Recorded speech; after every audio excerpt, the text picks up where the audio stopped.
Magandang umaga mga ka-happy hour. Narito ang mga balita para sa MBC TV Network News Update 9 AM edition. Ex-Congressman Barzaga, inireklamo ng cyber libel sa Manila RTC. Yan ang MBC TV Network News ni Tina Nolasco. Kinasuhan ng cyber libel sa Manila Regional Trial Court si dating Cavite 4th District Representative Kiko Barzaga. Kaugnay ito sa inihaing reklamo ni Manila 2nd District Representative Rolando Valeriano sa paratang ni Barzaga sa social media na tumanggap umano ng suhol ang mga kasapi ng National Unity Party kung saan dati siyang miyembro. Kinatigan ng Manila Prosecutor's Office o MPO ang reklamo ng kongresista na mapaninang puri ang post ni Barzaga sa kanyang social media account na kumalat online. Matatandaan sa social media post ng dating kongresista, inakusahan nito na galing umano ang suhol sa business tycoon na si Enrique Razon Jr. kapalit ng pagsuporta sa speakership ni dating House Speaker Martin Romualdez. Inirekomenda sa korte ng MPO ang 10,000 pisong piyansa para sa pansamantalang kalayaan ng dating mambabatas.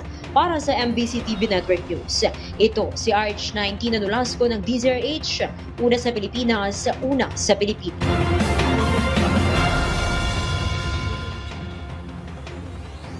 Samantala, NBI report kaugnay ng pagbabanta ni VP Sara ilalatag sa impeachment trial. Inaasahang ihaharap ng House Prosecution Panel ang resulta ng investigasyon ng National Bureau of Investigation kaugnay ng iniulat na pagbabanta ni Vice President Sara Duterte sa ika-4 na araw ng impeachment trial ngayong araw.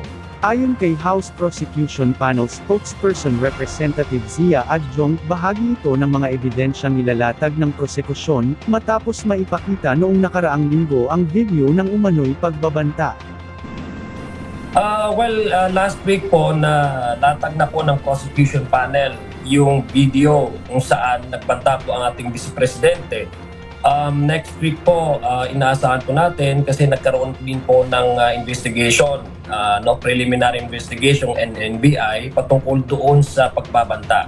So ito po yung magiging premise o magiging latag ng ebidensya na ipapresenta po ng House Prosecution Panel, yung actual na investigation na sinagawa po ng National Bureau of Investigation.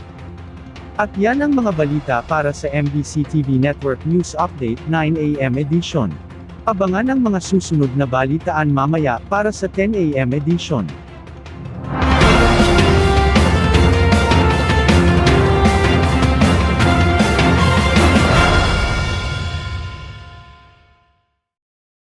Mga ka-happy hour, kung gusto mong manood ang mga balita sa MBC TV Network News Update, mag-subscribe sa aming YouTube channel, i-like ang aming Facebook page, at i-follow sa aming TikTok account.